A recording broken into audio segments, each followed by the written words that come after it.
Hello and welcome to Did I Fix That? And today we're doing something that unfortunately has to be done, a little maintenance on the vehicle. This is not anything that's going to make you have your car have any more power or anything like that, but it's just something that needs to be done for safety aspects. And that is flushing out your brake fluid. How boring is that, right? So I'm going to show you how I do it. There are multiple ways to do it. I guess a tightwad. I don't have a power bleeder, so I do it with the old-fashioned foot down, crack the nipple. I'll show you how to do that, and then close it back off.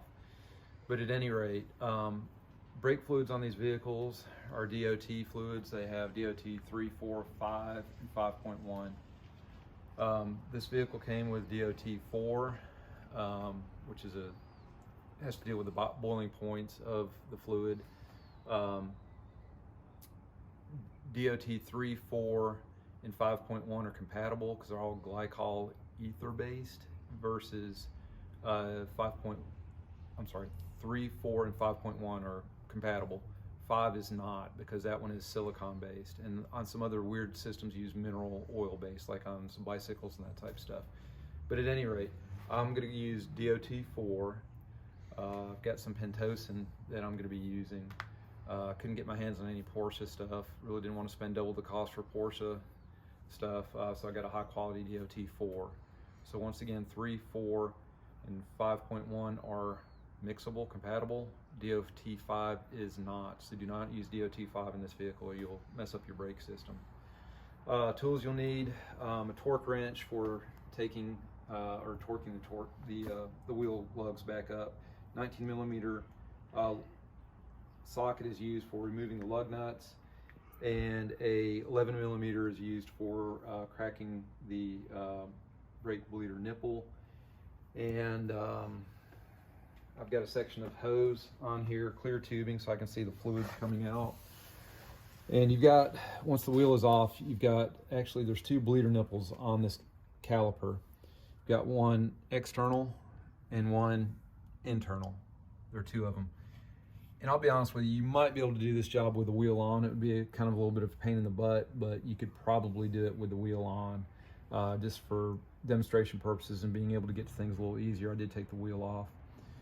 The main thing with brake systems also is cleanliness is next to godliness. So when you're taking and putting brake fluid in the reservoir, which is up here in the front of the car, hopefully everybody knows where this is already, but if you do not, pop your hood underneath this access panel, lift that up. That's your brake reservoir. So you want to take a rag, wipe that off really well before you put any brake fluid in there. And also you want to make sure that you're using high quality brake fluid. You can use whatever you want, it's your car, but at any rate, I just use this DOT 4. It has a wet boiling point, I think, of 509 degrees.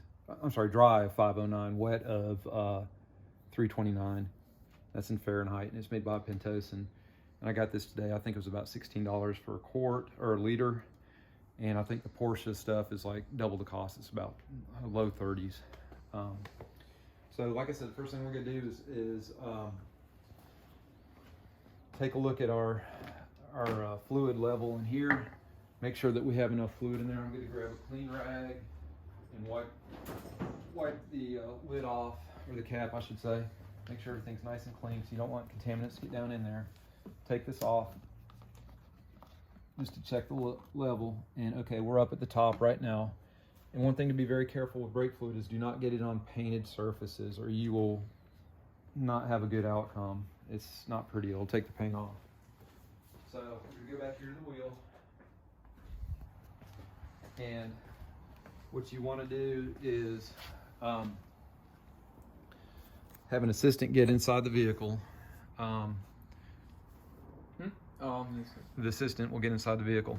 And we're going to attach this clear hose to the outermost nipple. And when you're bleeding your brakes, you always want to go from the most distant point to the brake master cylinder. In this case, it would be the passenger side rear caliper. So we're going to start with our rearmost caliper. It's most distant from the reservoir. And then we'll go to driver's side rear, then passenger side front, and then finally driver's side front. So what we're going to do is we're going to stick this end down into any old bottle that you have laying around. I'm going to try to do this one-handed. And just kind of hold that there like that. And then what I'm going to do is we're going to crack this open.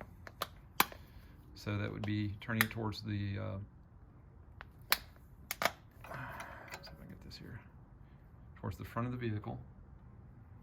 Okay, now it's open. All right, if you'll press the brake pedal down, please, and hold it down. Are you at the bottom? Okay, now and then I'm going to close it. Okay, release. And you can push it down again. Okay, is it going down? There you go. And you can see it's the fluid starting to come out. So repeat that, hold it down. We're going to close the valve back off. And you can bring it up, pedal up. And as you can see, this is the hard way of doing it. They do have power bleeders that you can do it much faster, but I did not invest in one. All right, so if you would do it one more time and hold it down, and I'm going to close it. Okay, you can bring it up now. All right, and repeat this procedure until this fluid comes out clear. It's got a little yellow tinge to it. Hopefully it'll come out a little bit clearer than that, because it looks about like what healthy brake fluid looks like. But I bought this vehicle used, and I do not know when and if the previous owner did this. So as you're doing it, you will notice that the fluid level in the reservoir will obviously go down. So always keep an eye up here on this and make sure that you don't suck any brake fluid or any air into the brake system, because that's not what you want to have happen. And Porsche recommends that you do this every 2 years. So we're going to do this for the entire vehicle, and we'll tune it at the end and let you know how much fluid I actually use to flush everything out. Okay, so we've got all the fluid pushed through the system, and we ended up pumping the full liter through. This is the color of what came out. So my car, fortunately, I guess somebody had done this before, because this fluid does not look that old and that nasty. Sometimes they can get really dark amber looking if they've got a lot of water absorption, because the brake fluid is hygroscopic, so it's going to absorb water. And that's the reason why we are flushing the fluid, because if it gets a lot of water in there, it reduces the boiling point and effectiveness of the brakes in extreme conditions. So at any rate, the last thing to do to complete the job is to torque down the wheel lugs on the vehicle. You want to do like a star pattern, just kind of opposing. So here, and I guess that one. So just kind of go back and forth until you get all of them done. And the torque spec for this is 96 foot-pounds. That's what I've been using on this vehicle. And that's about it basically. So once again, just to recap, DOT 3, 4, and 5.1 are mixable. You can mix those together. 5 is not mixable with the others. So it's 3, 4, and 5.1 you can mix together. 5 you cannot. I went with DOT 4. That's what this vehicle came with, although DOT 5 is acceptable, and probably maybe even in the new ones. I'm not 100% certain on that, but it is a little bit more money. So at any rate, did I fix that? Yes, I did. Thanks again.